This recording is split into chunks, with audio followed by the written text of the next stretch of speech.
अस्सलामुअलैकुम व्यूवर्स, मैं हूं आपका होस्ट तौक़ीर आफ्ताब और आप देख रहे हैं मेरा YouTube channel conceptual maths with Tauqeer Aftab. Dear viewers, जैसा कि हमने 9th क्लास से स्टार्ट किया हुआ है मैथमेटिक्स पढ़ना, तो आज उसी हवाले से हमने जो टॉपिक कवर करना है वो है laws of exponents or indices. Laws of exponents or indices. सबसे पहली चीज़ ये है कि हमें ये पता होना चाहिए कि एक्सपोनेंट्स होते क्या हैं। जब भी किसी वेरिएबल या किसी कांस्टेंट की कोई पावर होती है तो उसे हम कहते हैं कि वो एक्सपोनेंशियल फॉर्म है। ये हमने प्रीवियस लेक्चर में भी पढ़ा था, जिसमें रेडिकल्स एंड रेडिकेंड्स हम लोगों ने पढ़े थे। उसमें एक्सपोनेंट्स भी पढ़े थे और बेसिस भी पढ़ी थी। ठीक है, तो उसी आइडिया को थोड़ा सा आगे लेकर चलते हैं और लॉज ऑफ एक्सपोनेंट्स आज हम लोगों ने पढ़ना है। फॉर एग्ज़ाम्पल, अगर हमारे पास लिखा हुआ है x रेज़ टू पावर 2, तो इसे हम एक्सपोनेंशियल फॉर्म कहते हैं। इसमें x बेस है और ये जो 2 है ये इसका एक्सपोनेंट है, या इसे पावर भी कहते हैं। x टू द पावर 2 या x रेज़ टू पावर 2 हम इसको पढ़ते हैं। तो आइए इसके लॉज देखते हैं। कुछ इसके कवानीन हैं जो कि हम क्वेश्चंस के अंदर यूज़ करते हैं, तो उन्हीं कवानीन को पढ़ते हैं और साथ में हम उन कवानीन का रट्टा नहीं लगाएंगे, उन कवानीन को हम समझेंगे, उन लॉज को हम समझेंगे कि अगर ये लॉ एक बना हुआ है तो ऐसा क्यों है। ठीक है, हम इसे इस तरह से क्यों करके लिख सकते हैं। ठीक है, तो आइए देखते हैं। सबसे पहले हमारे पास है a raise to the power m multiply by a raise to the power n। ये किसके इक्वल होगा? ये होगा a raise to power m plus n। मतलब इसका ये है, इस लॉ के अंदर हमें ये चीज़ समझाने की कोशिश की गई है कि अगर दो चीज़ें आपस में मल्टीप्लाई हो रही हों और उन दोनों की बेसिस सेम हो। बेसिस में क्या है? लेफ़्ट हैंड साइड पर दो बेसिस हैं, एक a है और ये दूसरी भी a है। और एक्सपोनेंट्स कौन कौन से हैं? m और n। जब इन्हें हम मल्टीप्लाई करेंगे और मल्टीप्लिकेशन के दौरान अगर हम ये चेक कर लेते हैं कि इनकी बेसिस अगर सेम हैं, तो मल्टीप्लिकेशन का आंसर क्या आएगा कि बेस को हम एक दफ़ा लिखेंगे और जो इनके एक्सपोनेंट्स हैं या पावर्स हैं इनको आपस में ऐड करके लिख लेंगे। अब देखें ऐसा क्यों करते हैं हम, ऐसा क्यों कर सकते हैं। दूसरे लफ्ज़ों में फ़र्ज़ कर लें, अगर हमारे पास लिखा हुआ है 2 raise to power 3 multiply by 2 raise to power 2।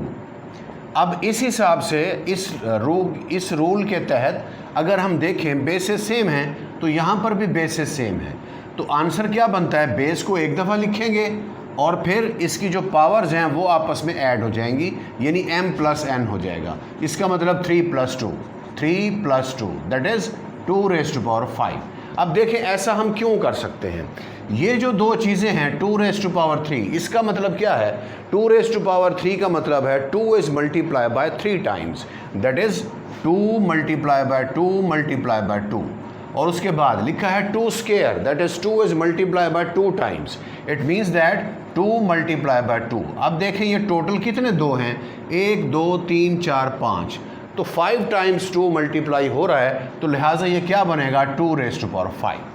ठीक है, अब ये वाला प्रोसेस करने की बजाय हम इसका आंसर डायरेक्ट इस तरह से लिख देते हैं कि इन दोनों की पावर्स को आपस में ऐड कर लेंगे। ये था फर्स्ट लॉ और उसका प्रूफ। ठीक है जी, अब देखें next second law. Second law में लिखा है a raise to power m whole raise to power n। ये वाला जो n लिखा हुआ है ये इस सारे की पावर है, और ये m क्या है? ये m सिर्फ a की पावर है। तो अब इसका आंसर क्या बनेगा? आंसर में ये आएगा, ये m और n दोनों पावर्स आपस में मल्टीप्लाई हो जाएंगी। मतलब अगर हमारे पास लिखा हुआ है 2 square whole raise to power 3, तो हम इसे क्या लिखेंगे? इस रूल के तहत ये वाला 2 पावर और ये वाला 3 पावर ये आपस में मल्टीप्लाई हो जाएंगे, that is 2 raise to power 2 into 3, that is 2 raise to power 6। अब देखिए इसका भी हम प्रूव करते हैं कि ऐसा क्यों होता है। 2 रेज़ टू पावर 2 का क्या मतलब है? 2 इज़ मल्टीप्लाई बाय 2 टाइम, तो इसको 2 दफ़ा मल्टीप्लाई कर लें या पहले इसको सॉल्व कर लें।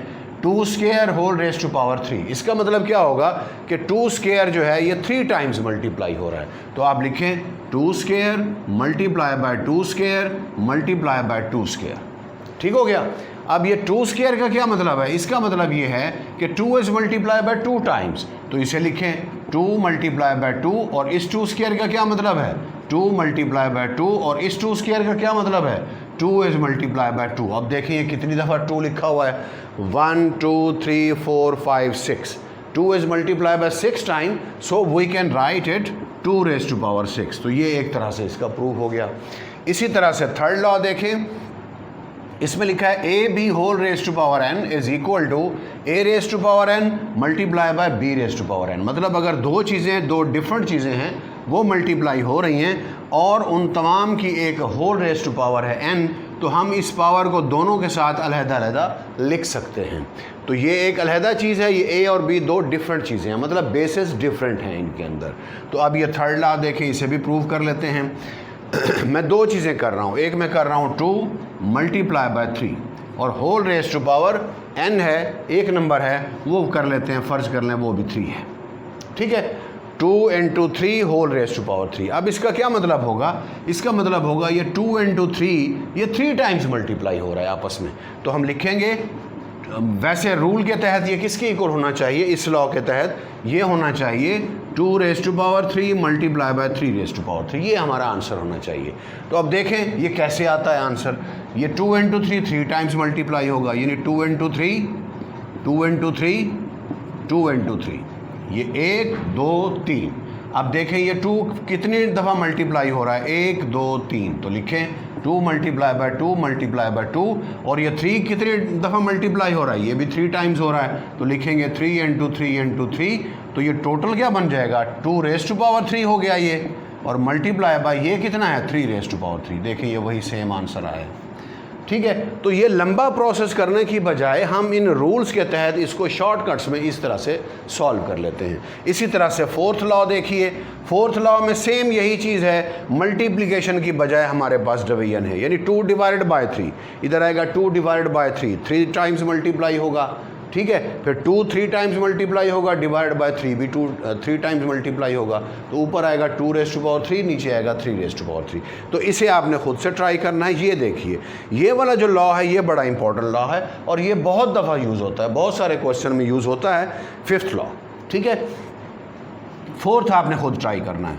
फिफ्थ लॉ देखिए, इसमें लिखा है a raise to power m divided by a raise to power n is equal to A raise to power m minus n provided that a is not equal to 0। ये क्यों लिखा हुआ है साथ, ये इसलिए लिखा हुआ है कि अगर a 0 के इक्वल आए तो ये जो डिनोमिनेटर है ये 0 हो जाएगा। इसमें भी ऐसे ही है, b इज़ इक्वल टू 0 लिखा हुआ है तो नॉट इक्वल टू 0 लिखा हुआ है, अगर b 0 हो जाए तो ये डिनोमिनेटर 0 हो जाएगा। अगर डिनोमिनेटर 0 आ जाए तो मैंने आपको बताया था कि वो चीज़ क्या होती है, वो इन्फिनिटी हो जाता है। इन्फिनिटी क्या होता है, infinity is not acceptable beyond our imagination, we can not imagine about infinity in 9th standard, ठीक है ना। 9th स्टैंडर्ड में अभी हम इसको नहीं समझ सकते, ये हम बड़ी क्लासेस में जाकर देखेंगे, और ये इसके सवालात भी हैं, इसके क्वेश्चंस भी हैं, लिमिट्स के क्वेश्चन हैं, सेकंड ईयर के अंदर है वो, ठीक है। एनी हाउ, तो देखिए अब ये इसका फिफ्थ पार्ट, इसमें क्या किया हुआ है कि अगर a raise to power m divided by a raise to power n है तो equal to A raise to power m minus n, यानी जो डिनोमिनेटर है इसकी पावर ऊपर आके नेगेटिव हो जाती है, और ये a और a में से हम एक दफ़ा ही लिखेंगे। ये लॉ उस वक्त यूज़ होगा जब बेसिस सेम हो।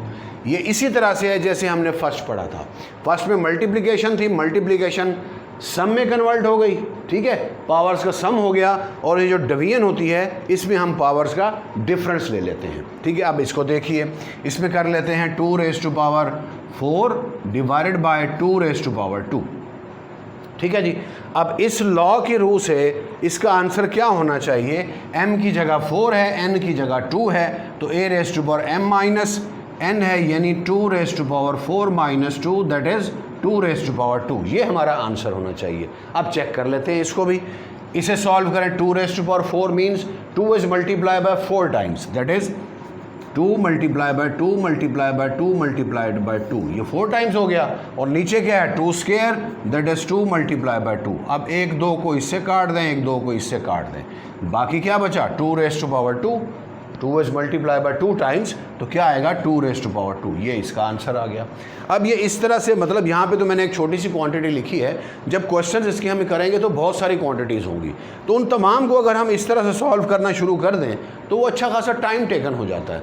तो टाइम को बचाने के लिए ये लॉज ऑफ एक्सपोनेंट्स हैं, मतलब क्वेश्चन की लेंथ को कम करने के लिए या क्वेश्चन को ईजी करने के लिए, एक डिफ़िकल्ट प्रोसेस को एक ईजी प्रोसेस करने के लिए हम ये लॉज को यूज़ करते हैं।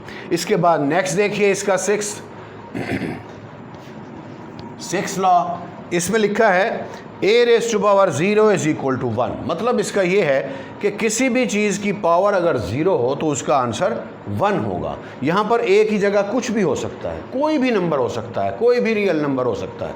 उसकी पावर अगर 1 हो जाए तो वो क्या हो जाएगा, उसकी पावर अगर 0 हो जाए तो वो क्या हो जाएगा, 1 के इक्वल आ जाएगा। आइए इसको भी देख लेते हैं। इसको स्टार्ट में करता हूँ। फॉर एग्जाम्पल हम लिख लेते हैं कि 2 raise to power 3 equal to 2 raise to power 3 होगा ना।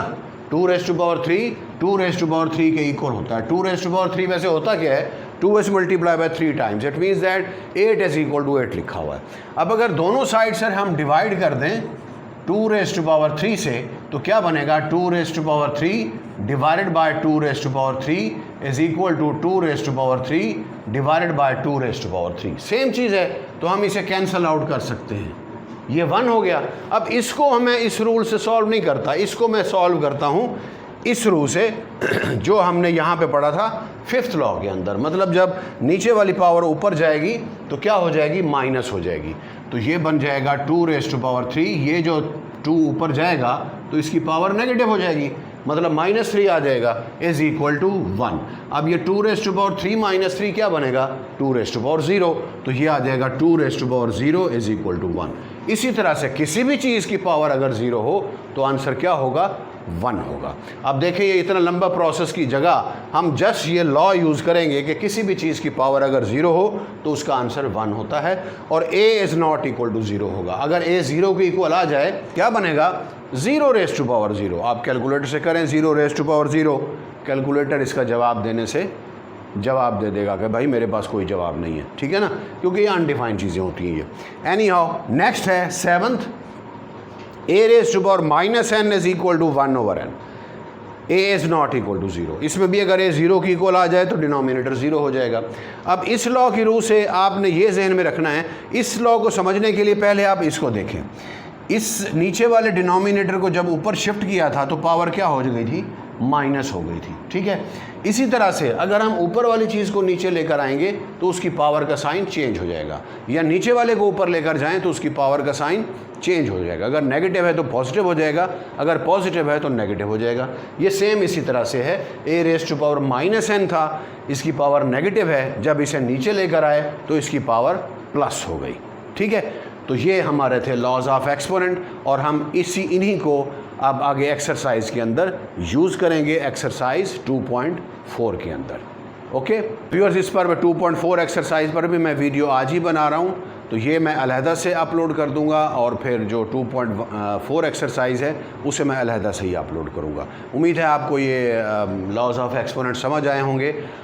मैं स्क्रीन से हट रहा हूँ, अगर आप लोगों ने नोट करना है इसे तो नोट कर लीजिए।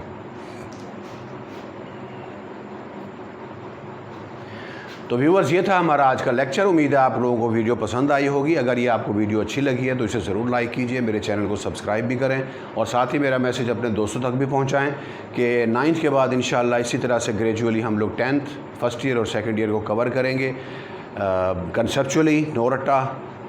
आपका बहुत बहुत शुक्रिया, अपना बहुत ज़्यादा ख्याल रखिएगा। अल्लाह हाफ़िज़।